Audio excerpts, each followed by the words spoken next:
Olá pessoal, tudo bem? Sejam bem-vindos à nossa oficina de objetos de aprendizagem.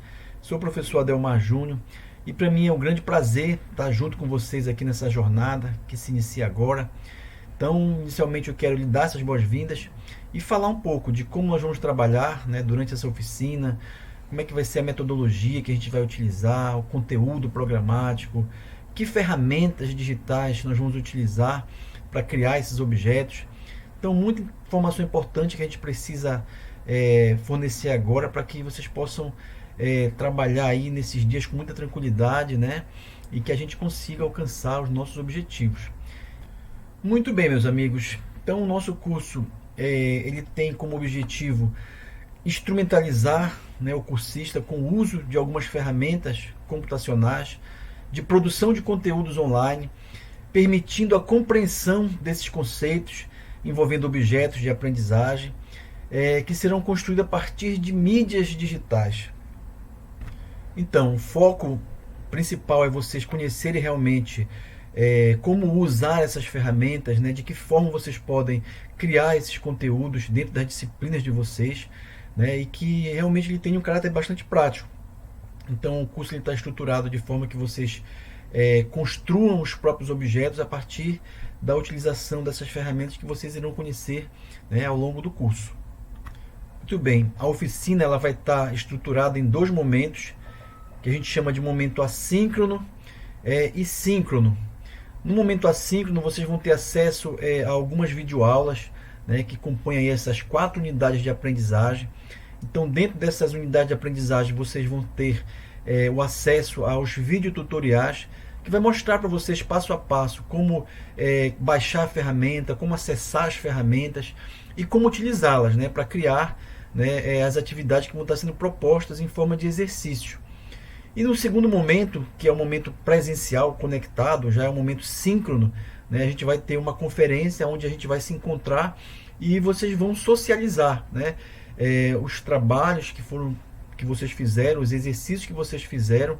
E nessa socialização a gente vai ter como coletivamente analisar, avaliar, sistematizar aquilo que você criou.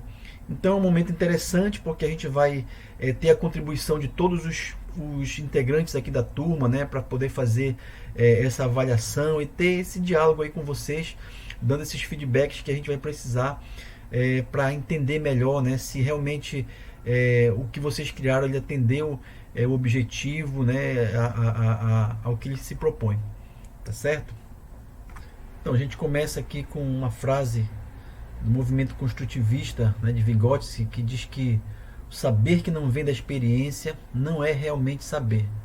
Então eu gosto de refletir sobre essa frase porque ela nos mostra realmente uma verdade, né? Dentre os saberes aí que o professor carrega na sua bagagem, sem dúvida o saber da experiência ele é determinante, né, para que realmente o professor possa construir aí situações reais de aprendizagem, né, em detrimento aí dos saberes didático-pedagógicos, dos saberes específicos de cada disciplina. Realmente a experiência que o professor ele traz facilita, né, no processo aí de construção de atividades que vão realmente promover, né, a aprendizagem dos alunos. Então, um conceito aqui de objetos de aprendizagem, né, para a gente se situar, né, a Liane Taroco fala que são materiais educacionais com objetivos pedagógicos que servem para apoiar o processo de ensino-aprendizagem, visando potencializar a aprendizagem na qual o recurso é utilizado. Então, gente, objeto de aprendizagem, eu acho que todos nós temos, né, contato todos os dias no nosso fazer docente, no nosso fazer pedagógico. Então, os objetos de aprendizagem são artefatos, digitais ou não, que nós, enquanto professores, construímos para trabalhar o conteúdo das nossas disciplinas. Então, eu diria que os objetos eles são estratégias, né, que a gente vai lançar mão para poder ensinar determinados conteúdos curriculares, mas sempre com foco na construção do conhecimento. Então há essa preocupação, né, de a gente pensar, né, em de que forma aquele conteúdo ele pode ser retido, né, pode ser aprendido pelos nossos alunos. Então a gente tem que pensar em estratégias realmente que vão muito além daquela situação de aula, exercício e prova, né, do ensino tradicional. Então acho que é preciso pensar fora da caixa mesmo, né? Os tempos agora são outros, né? A gente vive na era do conhecimento e que realmente o livro didático, né, a sala de aula tradicional, o quadro, os slides, realmente não tem dado conta, né, da gente realmente promover, né, essa aquisição de conhecimentos pelos nossos alunos. Então, muitos autores afirmam, né, que determinados conteúdos mais complexos, né, curriculares, eles precisam, né, de objetos, né, que venham a favorecer, né, esse processo de aprendizagem. Imagine situações, por exemplo, né, de pilotos que estão se formando na academia, né, e precisam aí aprender a pilotar um avião, né? Então, antes de ir para a realidade, né, de pilotar um avião de fato, eles têm que passar por ambientes que simulem aquele processo real, né?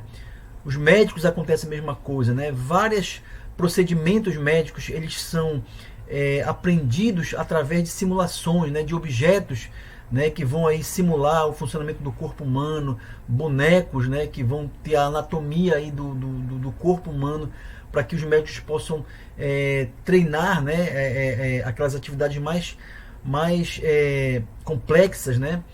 Então imaginem que um objeto de aprendizagem hoje ele tem uma gama muito grande, né, de aplicações, de conhecimentos, mas que o professor sempre tem que ter em mente, né, que o método tradicional, né, ele já não tem mais alcançado o seu objetivo, né, haja visto que a gente tem aí um processo de evasão muito grande, né, nas escolas, né, de retenção realmente de alunos. Eu creio que muitas dessas dificuldades, desses desafios, né, que ocorrem dentro da escola hoje, eles passam exatamente por melhor trabalhar com essas estratégias de ensino-aprendizagem.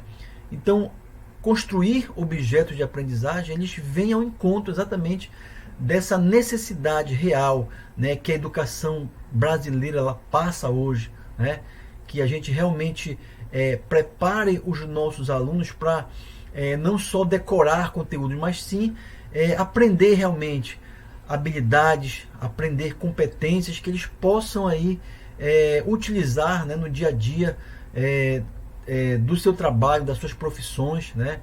Então a ideia de objeto de aprendizagem ela realmente passa aí por conhecer melhores estratégias que vão favorecer esse processo. Os conhecimentos computacionais, essas ferramentas tecnológicas, elas vão facilitar com que a gente consiga construir um projeto que se adeque a essa nova realidade que a gente vive hoje na sociedade, né? Quer dizer, a sociedade do conhecimento. Bem, na metáfora do Lego, o professor Holdings da Universidade do Canadá, ele fez uma analogia, né, observando um dia o seu filho brincando com aquele brinquedo Lego.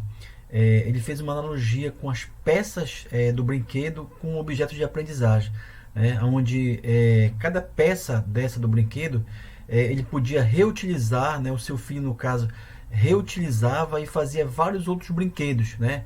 Então de uma ponte ele poderia fazer um carro, de um carro ele poderia fazer um castelo, né?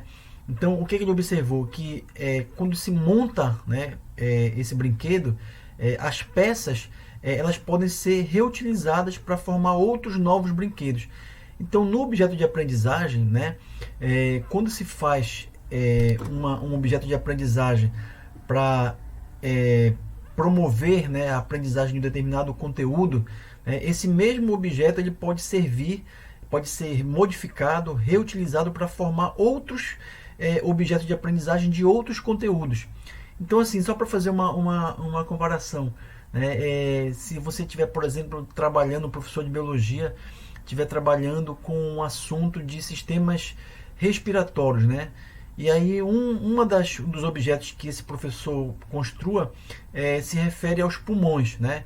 Então os pulmões capturam oxigênio no ambiente e aí ele faz uma troca lá com dióxido de carbono, né?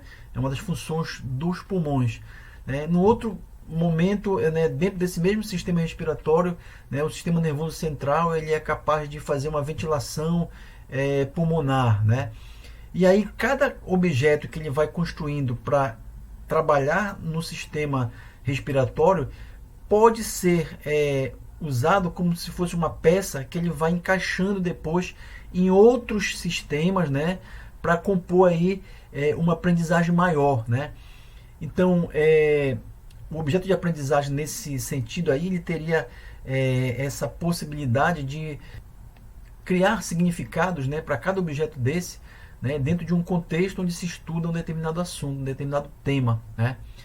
Então essa metáfora ela foi utilizada pelo professor Rhodes para tentar explicar essa possibilidade de reutilização dos objetos, que na prática, né, quando a gente constrói esses objetos a partir das ferramentas digitais, nós percebemos que realmente é possível você aliar um conteúdo, né, em determinados objetos que você cria, e esses objetos podem ser reutilizados futuramente para outros assuntos, para outros temas, dentro do contexto da sala de aula. Tudo bem, vamos falar de mídias e educação. Bom, sempre houve essa convergência, né, entre comunicação e educação. Século passado, os sistemas de rádio e televisão contribuíram, né, para essa difusão e essa transmissão em massa, né, de conteúdos educacionais pelo Brasil. Projetos como o Projeto Minerva, do governo federal, Telecurso, TV Escola, todos facilitaram, né, esse alcance da educação em todas as partes do Brasil por meio dessas mídias. Hoje, com o advento aí da internet, o avanço tecnológico, né, a utilização das redes de telefonia, de celulares, possibilitou que esse modo de transmissão dessas mídias possam ser feitos hoje através de cadeia de bits, né, que são os streamers.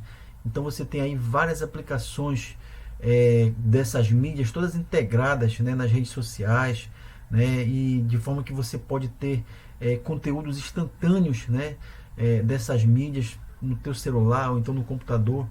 Então essa nova forma de enxergar, de trabalhar com essas mídias tem dado assim uma potência muito grande para a criação, né, para a construção de objetos educacionais, para objetos de aprendizagem, porque você pode com muita facilidade obter, né, essas mídias e a partir disso disseminar, né, essas informações nas redes, né, nos próprios sistemas educacionais também, nas plataformas de educação. E aí a gente tem assim uma ampla possibilidade, né, um potencial muito grande de criar objetos a partir então de se obter essas mídias assim, de maneira mais facilitada hoje, né? Recursos hipermídia faz com que você tenha no mesmo ponto de acesso, você tenha texto, áudio, vídeo, né, que é o que acontece com as transmissões via internet. Então, para a educação, há assim uma possibilidade enorme, muito grande mesmo de se fazer, de se construir, né, aplicações que possam convergir com todas essas mídias aí de uma maneira bem simples e bem fácil. Bom, nós estamos conversando desde o início do nosso curso sobre a construção de estratégias pedagógicas, metodológicas, né, que venham ao encontro dessa necessidade de promover, né, a aprendizagem através dos objetos. Mas sempre a gente tem que ter em mente, né, que essas relações do objeto de aprendizagem ela vai se dar através de uma relação pessoal e emocional com o nosso aluno. Então o ideal é que todo e qualquer conteúdo, né, que seja produzido pelo professor, ele tenha esse alinhamento com os alunos, com o seu grau de maturidade, né, com seus interesses, né, levar em consideração as experiências que esses alunos trazem, né? Ou seja, quanto mais a gente conhece sobre essas características individuais e cognitivas do nosso aluno, melhor vai ser esse planejamento, né, da construção desses objetos. Portanto, é importante a gente observar o nosso público-alvo. Nós trabalhamos numa instituição que ela tem vários níveis de ensino, né, desde o ensino médio até o nível superior, a pós-graduação. Então faz sentido fazer um mapeamento, né, comportamental desse público-alvo para que realmente possa ser trabalhado e alinhado, né, esses objetos de acordo com esse perfil, né, comportamental dos nossos alunos. O professor Martinez ele mapeou, né, que existem 4 tipos de estudantes, né, que são os estudantes atuantes, os acomodados, os transformadores e os resistentes. Então, cada grupo ele apresenta diversas características, né, que vão impactar aí o trabalho docente, e por isso é de suma importância, né, que o professor ele consiga estabelecer esse contato, esse mapeamento, né, e ele possa então criar, né, atividades e criar esses objetos que realmente eles estejam alinhados com essas características.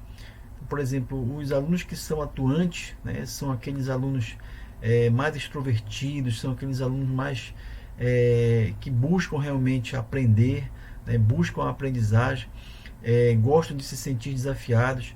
Então, objetos de aprendizagem que tem essa tendência, né, de criar um desafio, né, de fazer com que esse aluno busque um conhecimento além daquele que está estabelecido lá no seu conteúdo, vai privilegiar exatamente esse perfil, né? Os alunos acomodados gostam de feedbacks. Então, por exemplo, a gente tem várias atividades, criação de gamificação, por exemplo, onde o feedback ele é constante, né? E aí esse feedback vai tentar impulsionar ele para ele continuar, né, dentro daquela trilha, né, que ele está inserido, e aí vai favorecer essa característica desse tipo de aluno, né? Os alunos que têm a característica de serem transformadores, eles gostam de assumir riscos, então eles gostam de participar de atividades desafiadoras, trabalhos de pesquisa, né, que eles gostam de serem ativos dentro desse processo. Já os alunos resistentes, que também é um perfil que é muito, que a gente encontra geralmente dentro dos grupos, dentro das turmas, eles são alunos assim mais passivos, né, dentro desse processo, não trazem assim grandes experiências exitosas dentro do processo de educação. E aí o professor também tem que ter instrumentos que ele possa integrar, socializar mais esses alunos, fazer com que eles tenham experiências prazerosas dentro desse processo. E aí certamente com essas observações o professor então ele passa a estabelecer um vínculo maior, né, um elo de ligação maior com esses alunos, com essa turma, e aí a construção do conhecimento ela passa a ser mais facilitada. Então é importante esse mapeamento, né? Eu não sei se vocês já fazem isso, né? Certamente vocês devem fazer, porque é muito importante levar isso em consideração. Características das ferramentas. Muito bem. Cada ferramenta digital ela vai possuir várias características, propriedades que vão permitir que o professor ele possa explorar diversas possibilidades para promover a aprendizagem, né? Através de atividades interativas, de criação, de simulação, né, que estimulem aí o pensamento crítico, motivem realmente o aluno a participar dessas atividades. Tudo com o intuito de melhorar, né, a assimilação de conceitos, de conteúdo, de práticas de laboratório. Então é preciso realmente que o professor conheça essas ferramentas, se aproprie delas, né? Porque através do seu uso ele vai poder avaliar esse processo, vai se autoavaliar, verificar realmente se houve de fato uma melhora na aquisição e assimilação de novos conhecimentos por parte dos alunos, a partir do momento que há essa interação, né, dos alunos com esses objetos de aprendizagem. E aí ele pode verificar, né, durante esse processo, se há alguma dificuldade de aprendizagem, né, se há alguma dificuldade que o aluno apresentou. Enfim, qualquer recurso tecnológico, né, os objetos de aprendizagem, para eles serem úteis de fato, eles devem ser adequados, né, para cada realidade de público que o professor venha a trabalhar. Então é preciso que o professor ele identifique essas particularidades, essa real necessidade, né, que cada público vai possuir. E aí, a partir do conhecimento que ele tenha dessas ferramentas, ele pode então verdadeiramente fazer um planejamento de como alcançar, né, esses objetivos de aprendizagem. Então eu diria que os objetos de aprendizagem eles não devem, né, substituir o lápis, o papel, a caneta, né, os livros didáticos.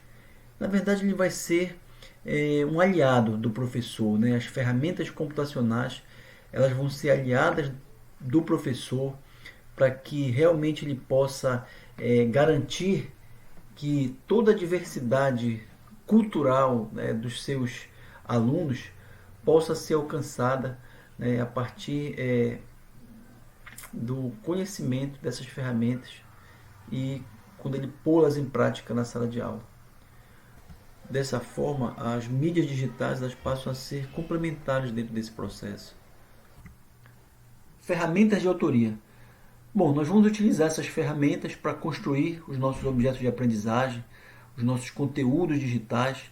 Como foi falado anteriormente, todo objeto de aprendizagem tem que ser bem definido, ou seja, o professor já tem que saber para que ele vai utilizar, qual é o objetivo, a finalidade que ele quer alcançar, né? Ou seja, o que se deseja aprender com aquele objeto. Isso tem que ficar bem claro para que o professor possa então utilizar essa ferramenta da melhor maneira possível. Esse objeto ele tem que possuir um nível de interação com o aprendiz. Essa interação ela requer uma acessibilidade, ou seja, o objeto tem que ser acessível ao seu público-alvo. Ele tem que possuir uma interoperabilidade, ou seja, se você está construindo um objeto digital, esse objeto ele tem que ser utilizado em qualquer tipo de equipamento, desde um aparelho de celular, de um computador, de um tablet, de uma televisão. Então ele tem que possuir essas facilidades e aí sim, né, o professor vai poder então avaliar, né, essa capacidade de combinar esses objetos dentro da sua prática, juntamente com as suas outras mídias e as suas outras metodologias que ele já utiliza no seu dia a dia. Muito bem, então eu tenho aqui mais essas ferramentas, né? O Canva, o Happy Arc, o OpenShot, o Google, o YouTube, o Loom, são capturadores de tela, Clip Converter. Essas são algumas dessas ferramentas que nós vamos utilizar. Bom, esses objetos, uma vez criados, eles vão fazer parte aí dos repositórios. Né? Esses repositórios são os servidores, né, que todo mundo vai ter acesso para poder conhecer e poder baixar, fazer download desses objetos. Então vale a pena a gente acessar, né, o portal do professor, que ele possui aí uma série de criações, né, já utilizadas em várias séries de ensino, desde o ensino fundamental até a educação superior, o ensino profissionalizante. O portal do professor ele é importante porque ele é uma plataforma do MEC, né, que armazena todas essas mídias e elas são produzidas por diversas universidades espalhadas aí por todo o país. Já o Escola Digital ele também é outro repositório importante de objetos de aprendizagem, que o professor também pode fazer consultas, pode capturar, baixar, né, aplicações, softwares educacionais, e aí de uma forma que vocês possam ter aí, conhecer várias possibilidades de uso desses objetos que já foram construídos por outros profissionais, outros professores e outras escolas. Muito bem, meus amigos, chegamos ao final dessa aula. Espero que vocês tenham realmente aí podido refletir, né, sobre essas práticas, essas técnicas, e aí a gente vai dar continuidade nos nossos estudos. Espero vocês aqui nos nossos próximos encontros na nossa plataforma. E se vocês tiverem alguma dúvida, alguma questão sobre esse primeiro encontro, essa nossa conversa, nossos canais estão abertos para a gente se comunicar e interagir. Então, um grande abraço para vocês e a gente vai se vendo por aí. Tchau, tchau.